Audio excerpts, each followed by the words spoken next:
Allen Lund Company looks forward to seeing you at Matt's in March.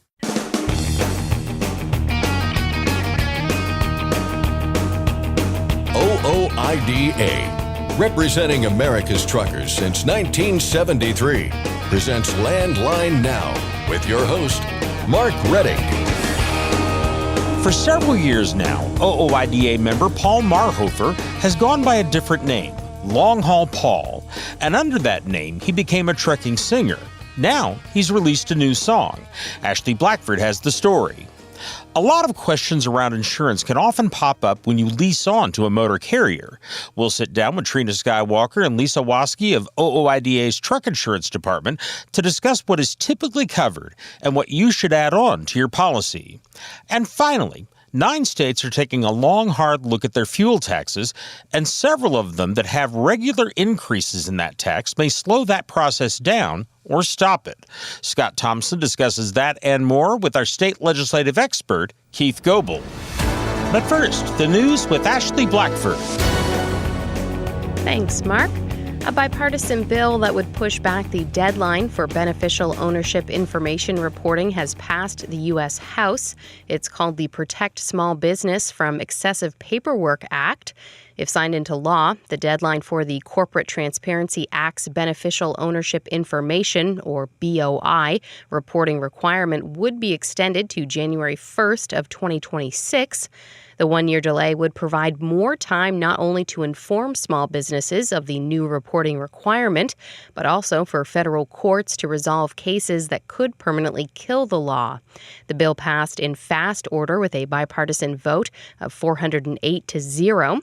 The Corporate Transparency Act, introduced by Congressman Zach Nunn of Iowa, is aimed at shell companies and illegal financial activities. But Representative French Hill of Arkansas, in a speech on the House floor, said the law is hurting small businesses. Think about your best friend who has a HVAC contracting company to help people with their air conditioning and heating. He works there. His son works for him. They have a couple $1 million in revenue. It's his whole livelihood. He loves it. He's the best at what he does. But in this world, in this house, he's accused of being a shell company and being burdened by this rule.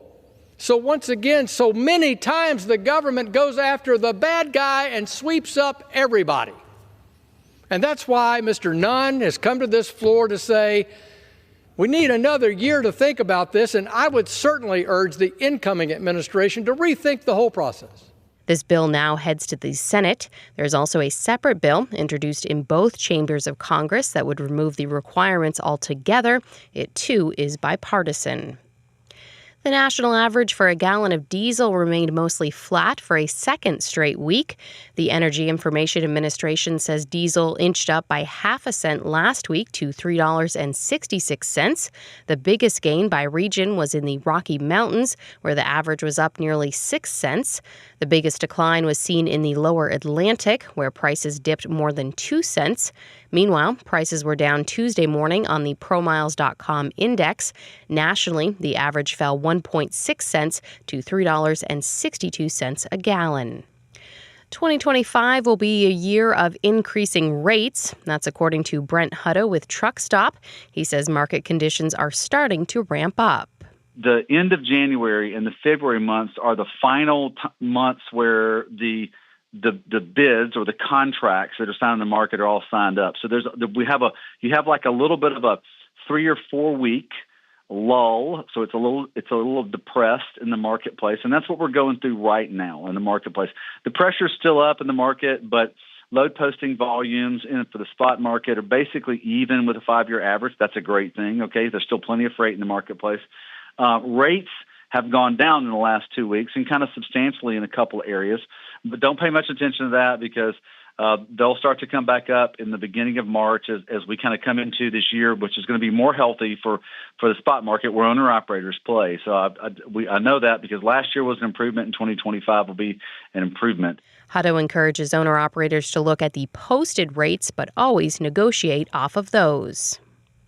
A federal lawsuit filed by a trucking company that challenged the Biden administration's independent contractor rule has been delayed. The delay gives the Trump administration time to weigh its options.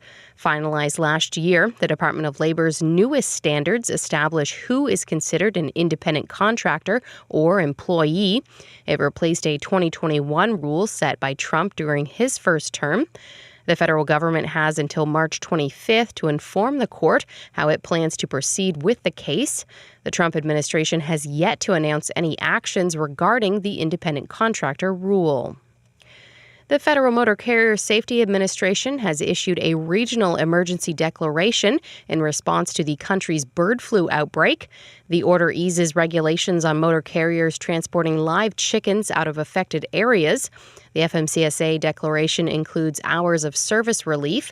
It is set to end on March 10th or at the end of the emergency, whichever comes first. A Biden administration program designed to build up a national network of electric vehicle chargers for cars and heavy trucks has been gutted by the Trump administration. The Federal Highway Administration announced it is suspending the National Electric Vehicle Infrastructure Program. The agency said new guidelines would be released in the coming months, but emphasized no new obligations would occur. The $5 billion program was funded through the bipartisan infrastructure law. More than half of that total has already gone out to states. The OOIDA Foundation was quick to poke holes in a new report that alleges a truck driver shortage is costing the freight industry billions of dollars. The report, put out by the factoring company Altline, suggests there is a shortage of more than 24,000 truck drivers. And according to the report, that shortage causes the U.S. freight industry to miss out on more than $95 million every week.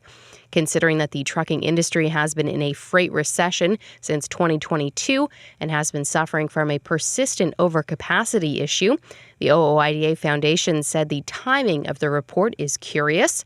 Andrew King, the foundation's director of operations, criticized the report's methodology and assumptions, telling Landline you can't have a freight recession and a shortage of drivers at the same time. He added it's ludicrous to suggest that freight isn't being delivered because there's not a driver to haul it. If that was the case, King said rates would never go down. Yet they've been down year over year for nearly 2 years. The American Trucking Association has long claimed that the industry has been suffering a driver shortage. OOIDA refutes those claims, pointing out that large carriers often have turnover rates of 90% or higher. OOIDA argues carriers are able to hire truckers but are unable to keep them due to low wages and poor working conditions. If you see the Ohio Turnpike, you're likely to see more troopers than usual. The Ohio State Highway Patrol and Ohio Turnpike and Infrastructure Commission are teaming up for a high-visibility enforcement campaign that will last for the rest of 2025. The goal is to tackle dangerous driving. The campaign also aims to educate the drivers of passenger vehicles how to operate around commercial trucks. The Ohio State Highway Patrol is reminding people to use caution around commercial vehicles by staying out of blind spots and not cutting them off. And finally, the American Transportation Research Institute is asking for help with a new survey that looks into the hiring practices for truck drivers with prior criminal convictions. The survey includes questions about the factors considered when hiring someone with a conviction and the ways in which they are integrated. The survey is entirely confidential. We've got a link at landlinenow.com if you would like to take part. That's Landline Now News for today. I'm Ashley Blackford. Thanks, Ashley. Next, we'll talk with singer and OOIDA member Long Haul Paul about his new trucking song. Trina Skywalker and Lisa Waskey of OOIDA's Truck Insurance Department will join the show to discuss leasing on and your insurance. And Scott Thompson finds out what 9 states are doing regarding their fuel taxes from our state legislative expert, Keith Goebel. We'll be back in just a moment with more news and information. I'm Mark Reddick, and this is Landline Now. Capital Reman, the leader in remanufactured diesel engines and components, has partnered with OOIDA to offer exclusive member benefits. Visit capitalreman.com today to support America's transportation industry and take advantage of your benefits. Running on ultra-low sulfur diesel? Stay protected this winter with Howe's Diesel Treat and Diesel Lifeline. Steer clear of gel and ice with North America's #1 trusted brand. Find Howe's products nationwide at select retailers, auto parts stores, truck stops, and on Amazon.com. It's tested and proven. Burn 2.1% less fuel when you balance all wheel ends with Centromatic. Call 800-523-8473 to get the OOIDA discount.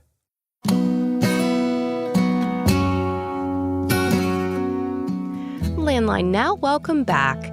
I recently spoke with OOIDA member Paul Marhoefer, or Long Haul Paul as he's better known. He recently released a song about trucking. Thank you very much for joining me. I'm curious, I guess, before we get into the music part of things, how long have you been in trucking? Well, I started trucking full-time in 1979 for a small food distribution company. And but I was only a local guy, and then in 87, I went full-time over the road. And my years from 79 to 87 were off and on years. I was going back to college, trying to finish college, and going back and forth to the truck, and I was just a little six-wheeler. So I have to. I had some sum of wheels shame back then. When I would go to the truck stops, I would park way in the back and walk up to the restaurant in a circuitous manner so nobody could connect me with the truck, and because I didn't want to be called out as somebody saying, "Hey, aren't you in that six-wheeler?" Because that literally happened to a friend of mine back in the day. What was it about trucking that drew you in? Well, my father had trucks, and I was a pump boy. My father and his father had a large meat packing company, and my first job at the age of 14, other than being a paper boy, was I would ride my bicycle 5 miles on my summer job, and I was the guy who would put fuel in the trucks and park them, and my dad's drivers were all Teamsters, and that wasn't part of their job. And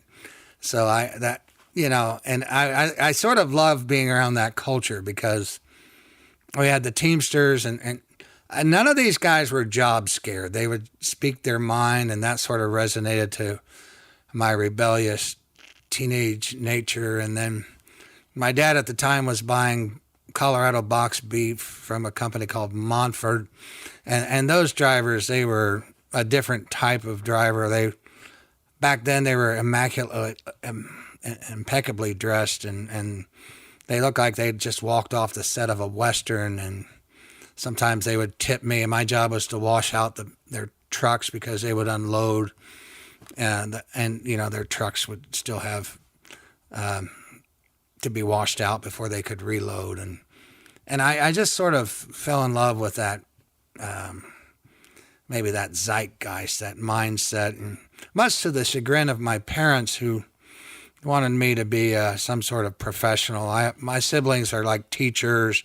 One's a lawyer. One's a language interpreter internationally, and then it was sort of difficult for my parents for me to become a truck driver. Now, the music part of things, when did you first get into music and start singing? Well, I grew up with the love of words. My father used to read us Robert's Service out loud, the great bard of the Yukon, and my father had two main loves, Studs Terkel and Robert's Service. And Studs Terkel was the great oral historian from Chicago who had books like Working and The Great War and Hard Times, where he would interview survivors of the Depression, people who went through World War II, how people felt about their jobs. And I really loved those two entities. And then Robert Service was the great gold prospector up in the Yukon Territory who wrote these gritty poems about different prospectors he had met up there. And those two loves informed my writing. And I actually began writing seriously in 1981. And all my songs then were gospel songs. And I was attending a church that had a very progressive music program, and I kind of blossomed as a songwriter under their tutelage. But they did not allow what they called secular songs. They were very strict about that. Mm-hmm.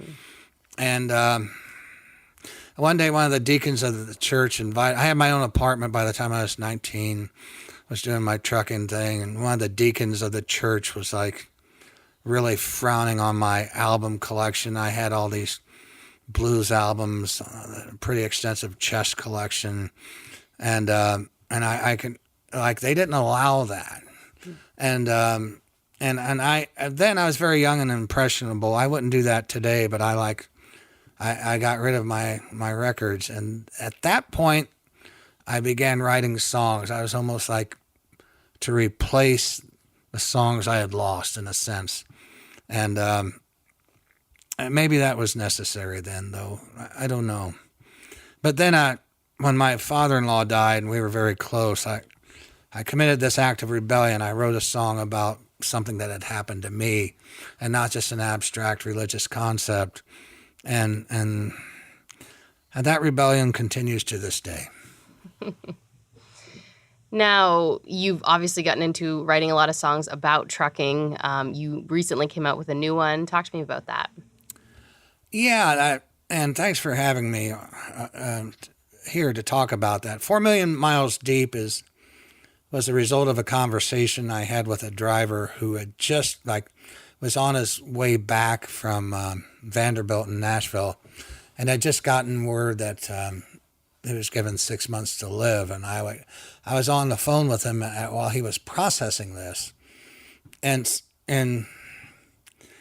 there's just something about that stage 4 clarity, and I thought, man, this needs to be curated and in a song form. And so that's how a lot of my songs I write just out of some cathartic need to, for something difficult that I've seen out here on the road. 4 million miles deep on a heartbroken line. Now you can't hardly sleep, 'cause you've lived past your time. I saw some of the comments, which were amazing. One of them, I think I wrote down, somebody said, I feel every word of this song. How does that feel to get the kind of comments like that?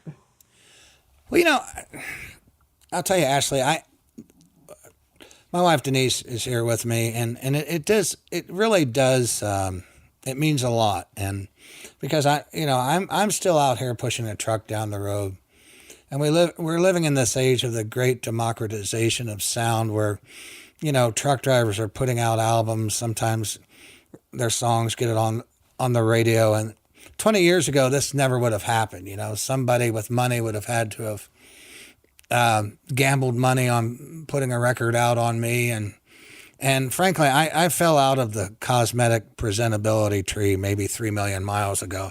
No record company would ever have bet on me. I don't think. But so those are the small discoveries that we rely on.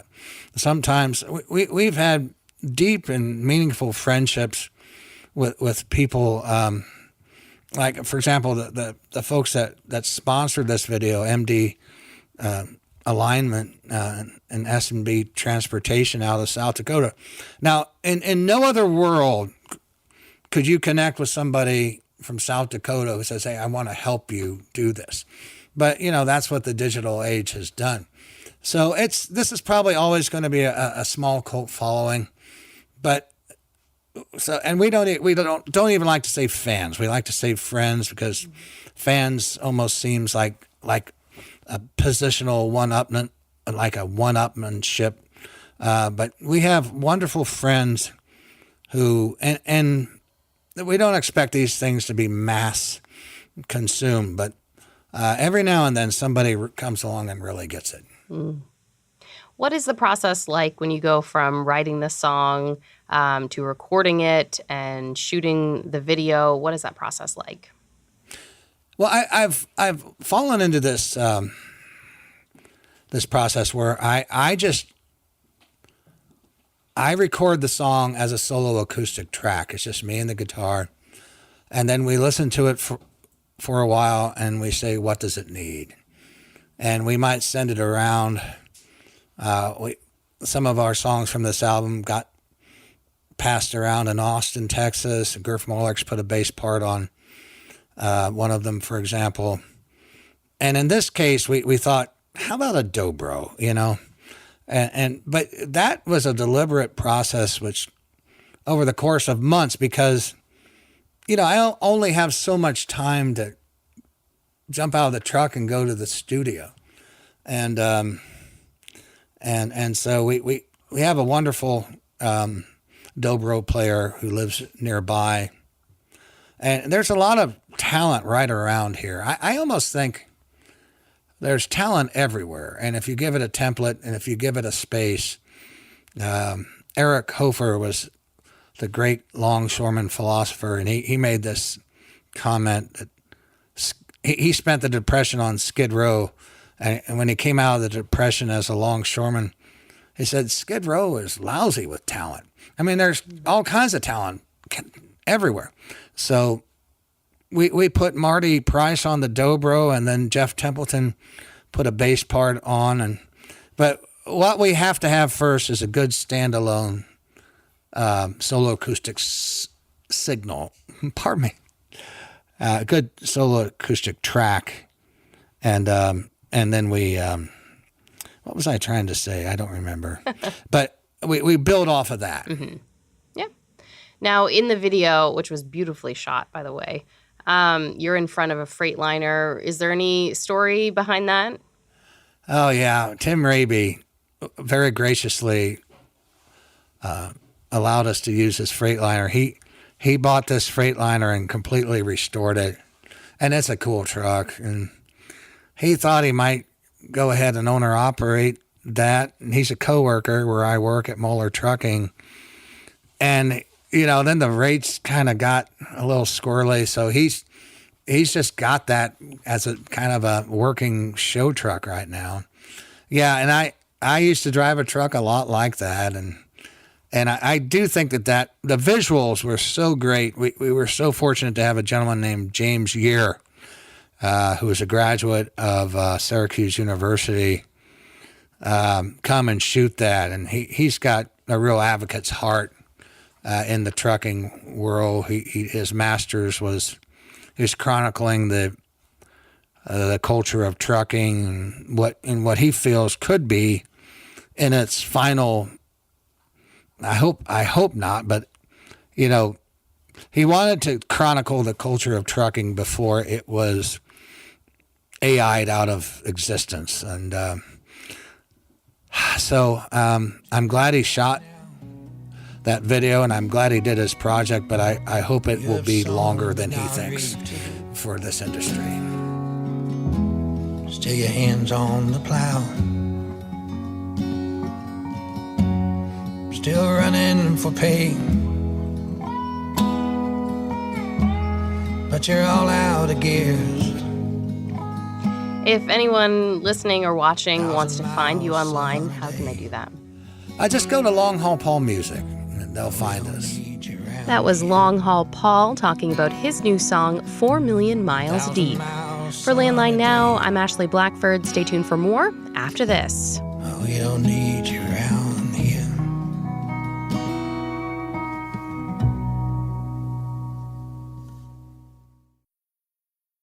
Are you tired of the IRS following you around like a dark cloud? Call 888-557-4020 and get your life back. At Truck Stop, we've built a better load board for carriers like you. Sign up today and access over 600,000 loads on the most trusted online load board. Learn why the best in the business rely on Truck Stop to make more money and start driving your profit today. Landline Now, welcome back. Like tires, fuel, and an engine, insurance is one of those things you just have to have for your truck. But not all insurance is created equal. Ashley Blackford is here with the experts from OOIDA's Truck Insurance Department to answer some questions. Thanks, Mark, and hello to Trina Skywalker and Lisa Waskey with OOIDA's Insurance Department. How are you doing today, ladies? Fantastic. Great. Wonderful. Today, we are talking about important information when it comes to leasing onto a carrier. What is someone who's in that situation? What are they responsible for when it comes to insurance? Well, it depends on your lease. In most contracts, the motor carrier is going to provide your main coverages, the primary liability and cargo.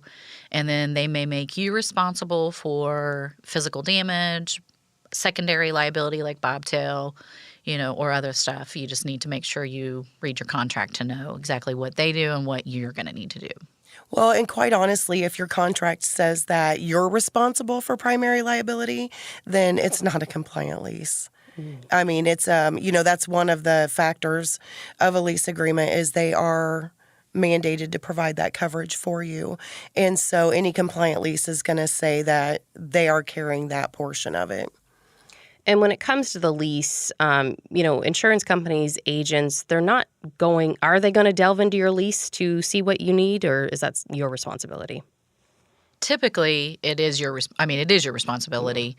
Most insurance companies aren't going to, but I think we're the exception to the rule. I was going to say we would. Yeah. If they call us and they're not sure, they can send it to us and we'll look it over and make sure that it is compliant. Well, and we are asked to do that sometimes. And honestly, it's, business services really has a knack for looking over various forms of contracts to see if they're compliant and whatnot. But, we've looked over a fair few in our time. And, we've gotten to the point, the tenured folks like Lisa and I have gotten to the point where I try. It sounds better than old. Yes. Yeah. We can kind of look into that and usually spot pretty quickly what it says you're responsible for, what you need to carry, and things of that nature. But you're right. Most agents aren't. And it's better that way. A lot of them aren't trained on what to look for and aren't sure what to look for. So there's not a whole lot that can do that. One-liners, because you get those. You get contracts that basically have one line in them. Those aren't compliant. Okay. Usually. Yeah, and usually those aren't even going to say much about what you're supposed to carry or what they're going to carry. Right. But yeah, I mean, if it's a 1 or 2 pager, it's probably not going to have all the factors. Now, the motor carrier always obligated to provide the primary liability, but that's something you pay for, correct? Yes. That comes out of your. And what's important to look for on that as far as how much they're charging you for that?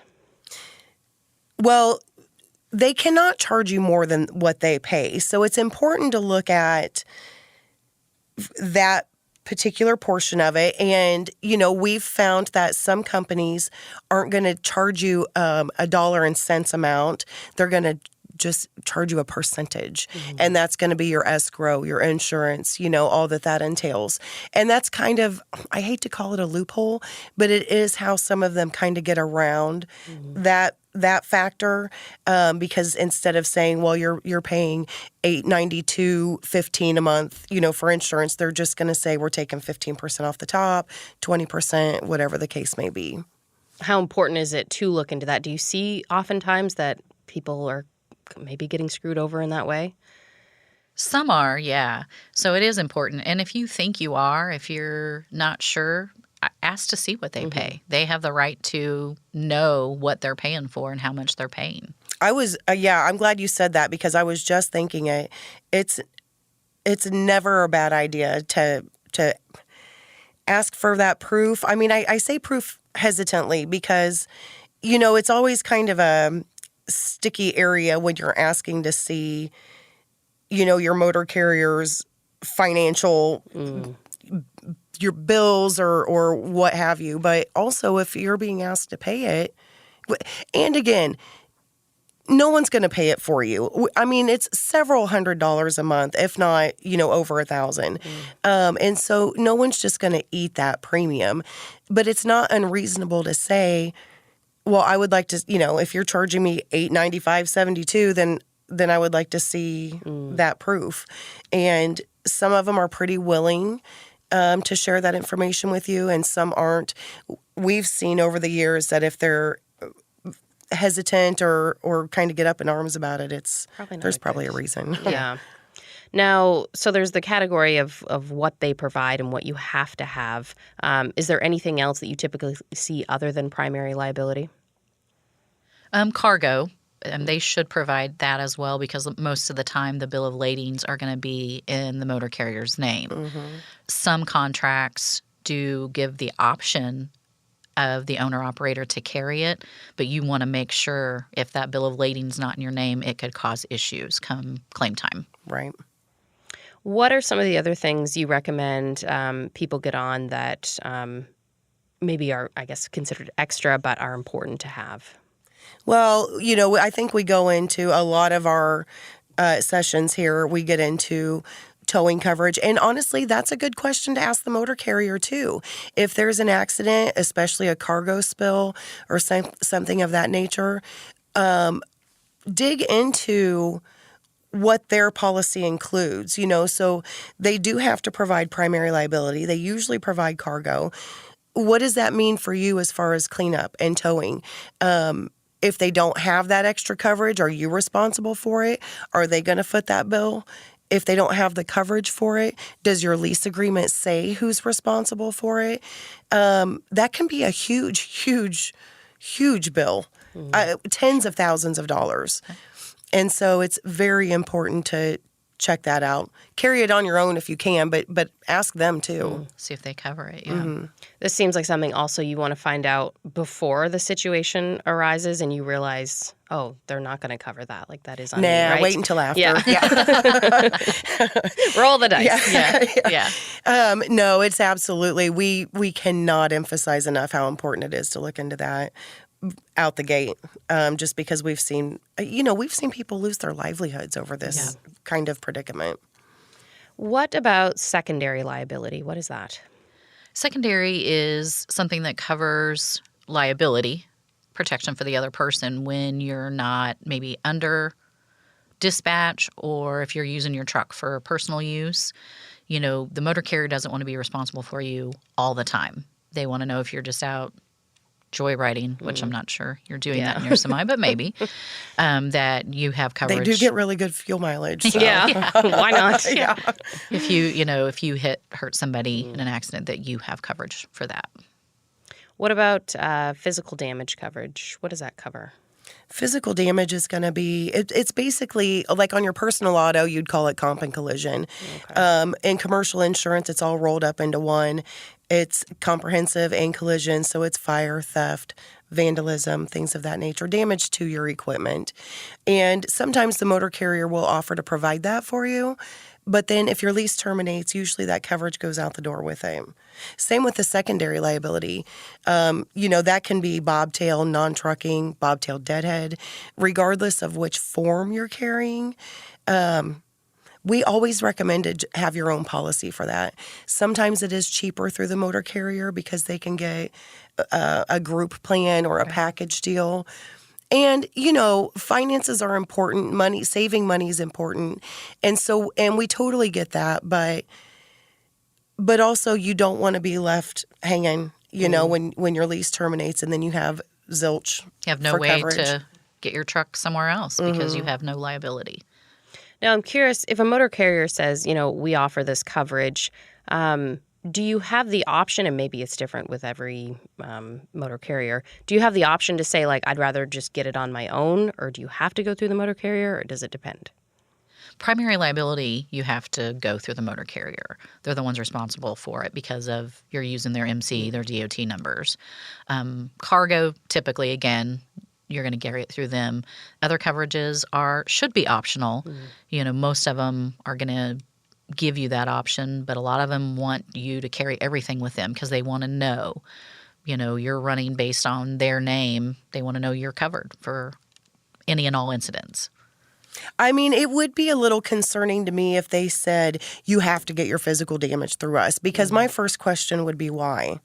How does it behoove you for me to carry my physical damage through you? I mean, it's your investment. It's your equipment that you're protecting. You want to have the say-so in your policy, because you don't know if they're getting you a bare bones policy. You don't know if that policy has the extra towing coverage.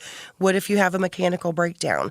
What if you have an accident and need a rental? You just don't have the control over that policy that they're providing like you do your own, by calling around and getting your own quotes. Yep. That kind of speaks to the importance, too, of seeing the policy, right? And seeing what it entails. Absolutely. Absolutely.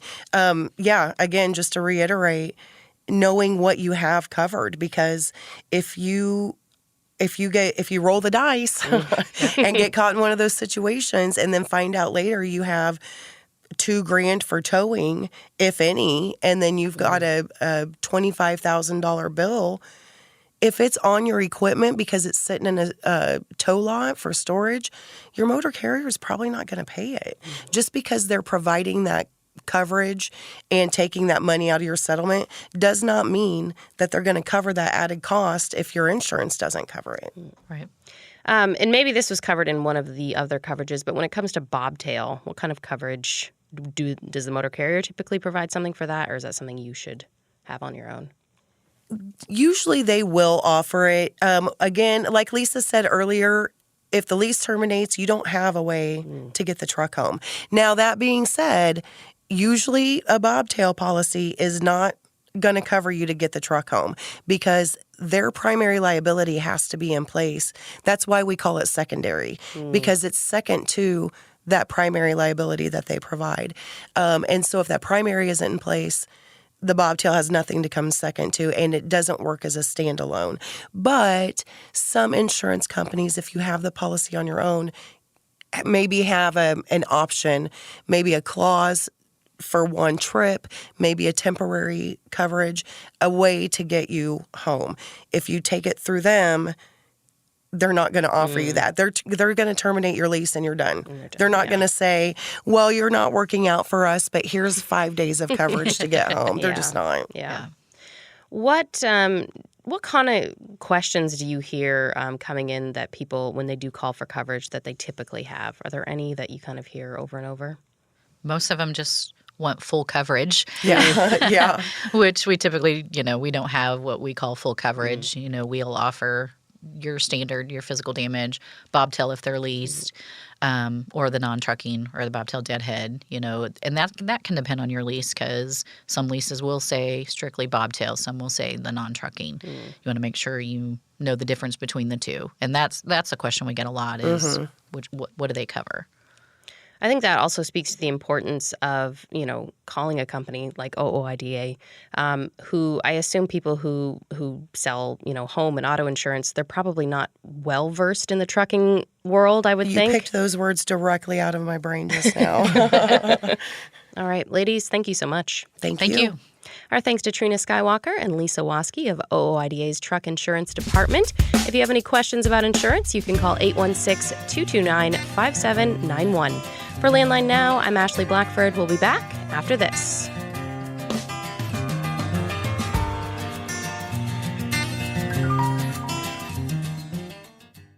Since you started, what you've loved about trucking is the freedom. Heading out on your favorite route, a good driving song, and thinking about truck insurance. Well, maybe not that last one. That's why we're here. At OOIDA, we have a full range of truck insurance products, expert advice, and great customer service, helping you get the right coverage for your operation. Go to OOIDA.com because your job is to drive. Our job is to help with everything else. And we're back, closing the show out today with a quick trip around these United States to look at changes that could be on the horizon in the coming months. We've got multiple states looking to adjust fuel tax rates right now, and joining us with the details is Keith Goebel of Landline Magazine. Keith, how we doing? Scott, doing all right. How you doing? Doing just fine here. It's a regular occurrence. It's not rare to have states looking at fuel tax rates and kind of tinkering around the edges to see what they can make fit here. But as we sit right now, we've got at least 9 states doing just that. That seems like a lot, or is that kind of routine for this time of year? It depends on how you perceive things. Well, who knows how I perceive things? Hey, I don't want to say it's unique, Okay. but I mean, early in the year, I mean, a lot across the country, you've got legislation. I mean, there's just such an inundation of legislation that's getting introduced. So, yeah, I mean, just about everything's being thrown on the wall, and bill sponsors looking to see if anything sticks or gains momentum, and yeah, obviously there's a significant amount of that that's transportation related. Fuel tax for this particular topic today. Yeah, I mean, hey, for the past 10 years, 10, 15 years, states have actually started making progress, you could say, for trying to create additional transportation funding. Of course, and historically the challenge has always been making sure that money that is raised from transportation-related, items such as fuel tax, vehicle sales tax, vehicle fees, what have you, that they actually are applied for transportation. So yeah, you have states that have increased tax rates, and they've introduced either significant increases or gradual increases. And then some states that I guess you could say are late to the game. They haven't done that. So yeah, I mean, there's a mix of ways that lawmakers look to increase tax rates, in this particular case for fuel. And we're not going to get to all 9 states that you've covered in your piece on landline.media today, but we'll go through a few of the highlights here. And, speaking of states kind of tinkering around the edges in recent years, I think Missouri fits that description pretty well here. They've made some changes. Looks like they're considering more changes, though, with regard to the fuel tax rate.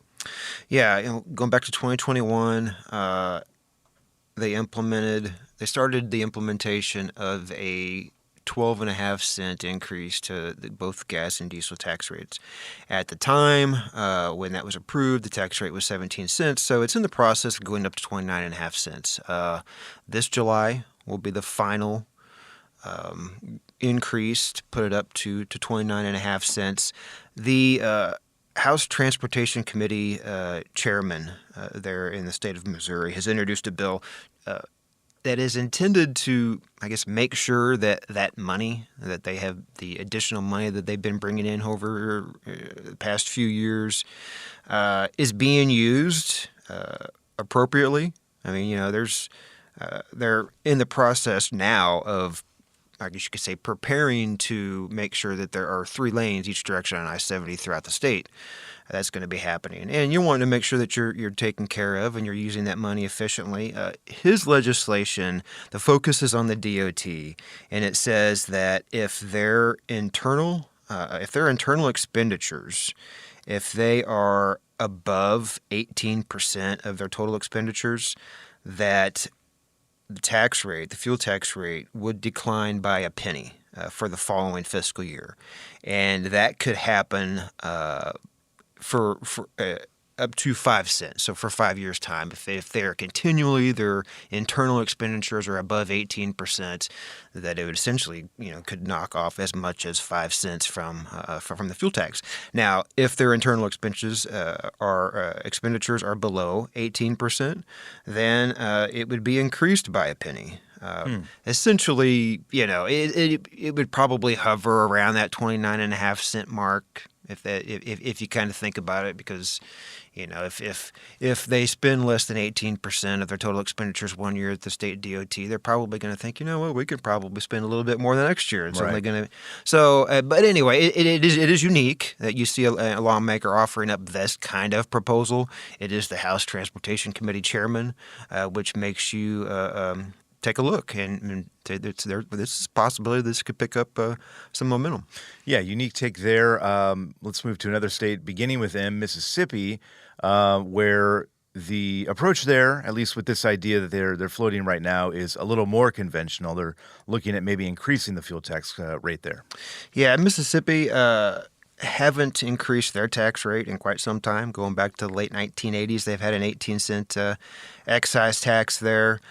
Legislation included, and we've talked about the larger transportation funding bill there in Mississippi, or a tax overhaul, I guess would be a better description of what they're pursuing there in the Mississippi State House. Includes a notable fuel tax increase. Specifically, it would add a 5% sales tax to gas and diesel purchases, which would equate to about a 13-cent increase at the pump. So that 18 cents that folks have been paying in Mississippi for several decades would nearly double if this tax overhaul package that is halfway through the State House there in Mississippi is approved. Another state, a big one here, considering some changes, New York. I know they've got kind of a complex system there when it comes to the fuel tax collection rate, but they're looking to maybe ease some of the burden there, it looks like. Yeah, they're wanting to put in, with this particular piece of legislation, it's a Senate bill, they're wanting to put in essentially a price threshold if per gallon costs exceed a certain amount, that you would have some relief from at least two of the components of the fuel tax. And they've got an 8-cent excise tax there in New York. They have an 8-cent state sales tax, and then they have a 17+ cent petroleum business tax. What this legislation would do is it says that if the price per gallon for fuel there, if it exceeds $2.25 a gallon, that the excise tax and the state sales tax would both be taken off, so you would save 16 cents a gallon. If the fuel cost goes to at least $3 a gallon, they would also take off the petroleum business tax. So in effect, there would be a tax holiday from the three portions of the state's fuel tax.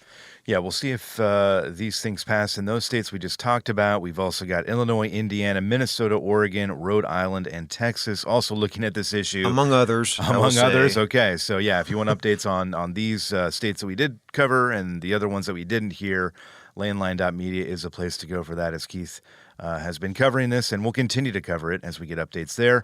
Real quick here, Keith, before we go, there is a conversation happening among Washington state lawmakers regarding road funding. It looks like they're looking for ways to move money around, and a possible pathway is using an existing revenue source. What can you tell us there? Yeah, I mean, really, going back to what I mentioned near the beginning of transportation-related expenses that are not going for transportation purposes, states that have been trying to address that, some have been successful. That task probably will never be complete. And Washington State, you've got Senator Curtis King, who's the ranking member there for the Republicans on the Senate Transportation Committee. He has introduced legislation that would use vehicle sales taxes already being collected, applying those for transportation. As it is right now, that money goes into the state's general fund. He's got a bill that would do that over the course of like the next 6 years. So, in essence, each year, close to 20% of what is going to the state's general budget would instead be going into transportation, again, just to focus on putting that vehicle sales tax into transportation. It'll be interesting to see if that gains any momentum there at the Washington State House. You'll keep an eye on that, and again, keep us updated on that story as well. Keith, we appreciate your time as always, and we'll see you again soon. Yeah, thanks for having me. That was Keith Goebel of Landline Magazine, and that's our show for today. On behalf of all of us here at Landline Now, thanks for listening. Thanks for all you do out there on the road, and take care. Thanks for listening. Be sure to like and subscribe. If you want more content, go to landline.media to get updated news, information, and archived editions of our show. Once again, that's landline.media. I'm a dad, a son, a husband, wife, I'm a writer, photographer, I farm, I'm a veteran, I love old cars, fishing, my kids, Chrome, and I am a professional truck driver. And together we are OOIDA. OOIDA was founded by truckers to stand up and speak on behalf of truckers. We've done that by combining the individual voices of our members into a single, powerful voice. protecting your interests, defending your rights. Join us. Make your voice heard.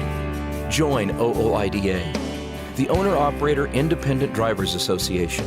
Call 1-800-444-5791 or visit OOIDA.com.